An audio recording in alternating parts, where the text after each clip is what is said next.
13,000 years ago, North America belonged to giants that would dwarf anything alive today. Mammoths weighing 10 tons roamed Ice Age landscapes alongside saber-toothed cats and giant ground sloths. Yet the deadliest predator on this continent wasn't armed with claws, fangs, or massive size. It walked upright, crafted sophisticated weapons, and hunted with calculated precision that no animal could match. These were the Clovis people, ancient ancestors of Native Americans who perfected mammoth hunting. New evidence reveals they didn't just occasionally hunt these giants. They built their entire civilization around them. Welcome to the world of America's first specialized big game hunters, where survival meant facing down creatures that could kill you instantly. The mystery of the Clovis people. For decades, archaeologists debated what ancient Native Americans actually ate during the Ice Age. The Clovis people lived between 13,000 and 12,750 years ago. Evidence of their existence appears across North America in distinctive spear points and butchery sites.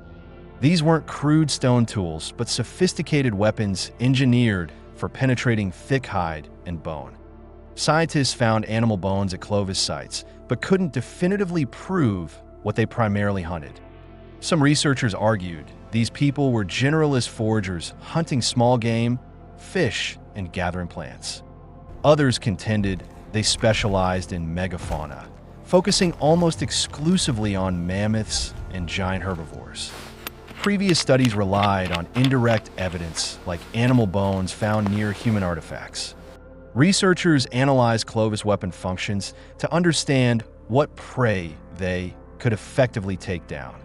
But indirect evidence can only tell us so much about actual diet and lifestyle. The breakthrough came when scientists turned to a more direct source of information: human remains. Only 3 Clovis-aged human skeletons have ever been discovered across the entire North American continent.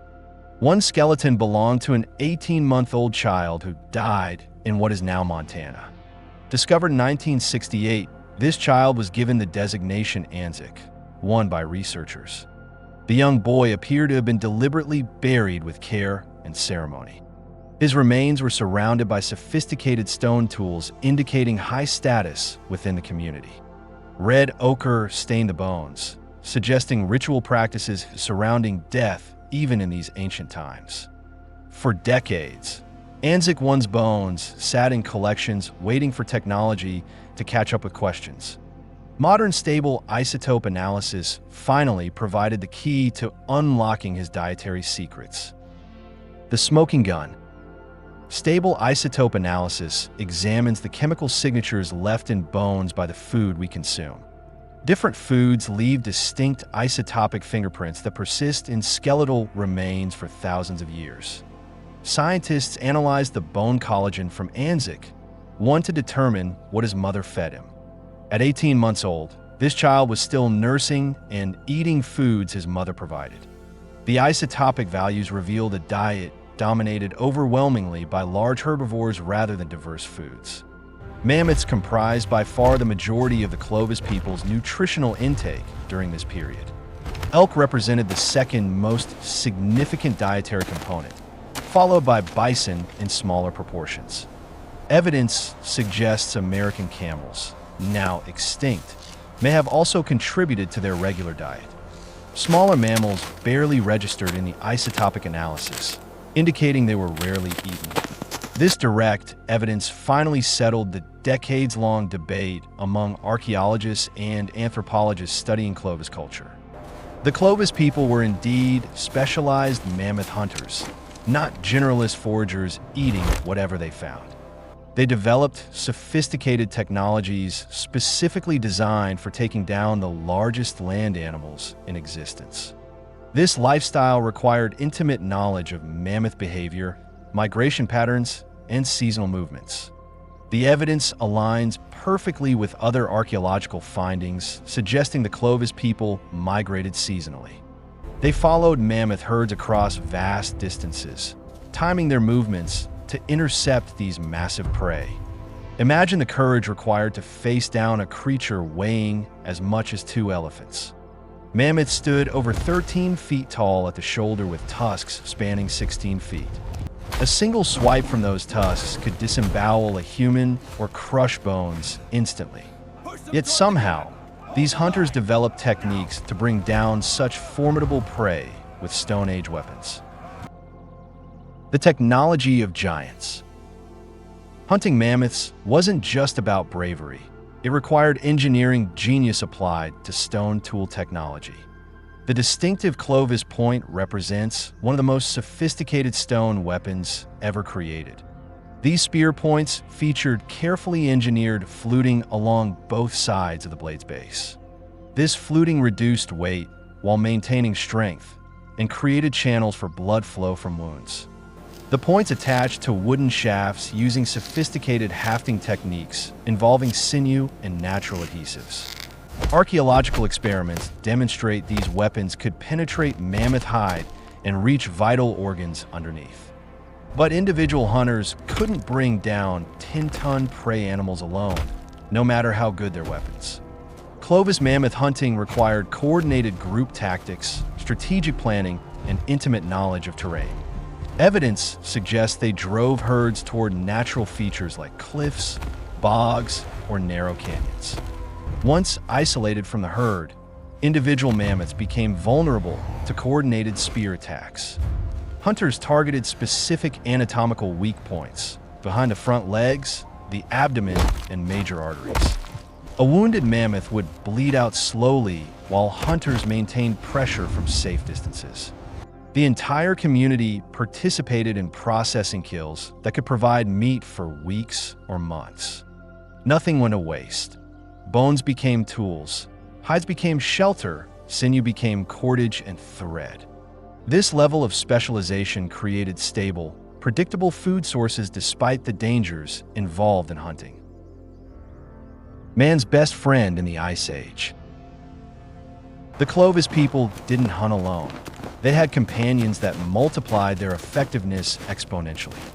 New evidence from Alaska pushes back the timeline for dog domestication in the Americas significantly. Researchers discovered 12,000-year-old canid remains at Swan Point, Alaska, rewriting our understanding completely. These bones closely resembled modern gray wolves, still living in Alaska's wilderness today.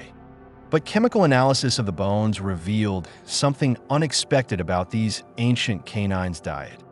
The animals had regularly consumed salmon throughout their lives, an unusual diet for wild wolves.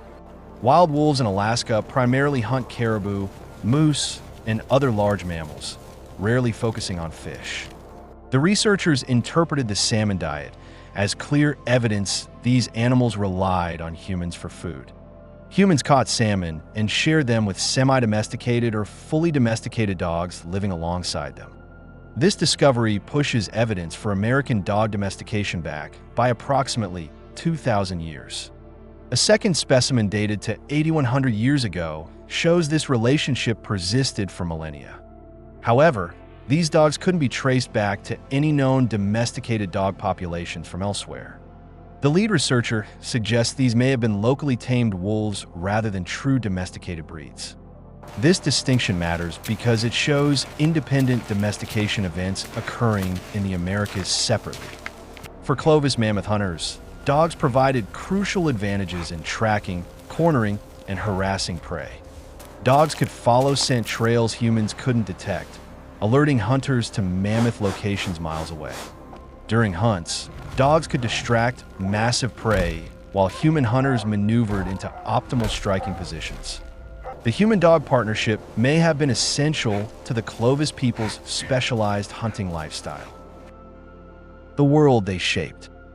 The Clovis people's specialized mammoth hunting didn't just feed their families, it transformed entire ecosystems. As highly effective apex predators, humans may have contributed to the extinction of American megafauna. Mammoths, mastodons, giant ground sloths, and saber-toothed cats all vanished around this period. Climate change certainly played a role, but human hunting pressure may have delivered the final blow. These extinctions cascaded through ecosystems, fundamentally altering North America's biological landscape forever. The disappearance of megaherbivores changed vegetation patterns as browsing pressure on plants suddenly ceased. Predators that relied on megafauna as prey sources either adapted or went extinct themselves. The Clovis culture itself eventually disappeared, possibly because their primary prey source vanished completely. Later Native American cultures adopted more diverse, generalist subsistence strategies, incorporating many food sources. But the Clovis people's legacy extends far beyond their relatively brief appearance in history. They demonstrated that humans could specialize to extreme degrees, building entire civilizations around single prey species. Their sophisticated technology and social organization set templates that later cultures would build upon. The isotopic evidence from Anzac, one provides our most intimate glimpse into these people's daily lives.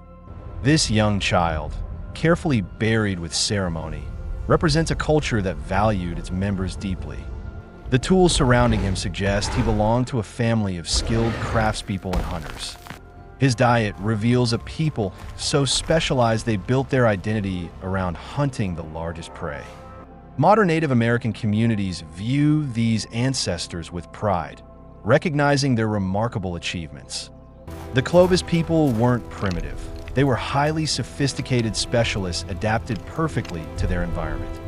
The Clovis people mastered one of history's most dangerous hunting lifestyles through innovation and cooperation. Their specialized focus on mammoth hunting required sophisticated weapons, coordinated tactics, and potentially domesticated dogs. The isotopic evidence from Anzac, one finally proves what archaeologists long suspected about their dietary focus. These weren't desperate survivors eating whatever they could find, but confident specialists dominating their ecosystem. When the mammoths vanished, so did the Clovis culture, but their legacy endures in every Native American descendant today, a testament to human adaptability and ingenuity.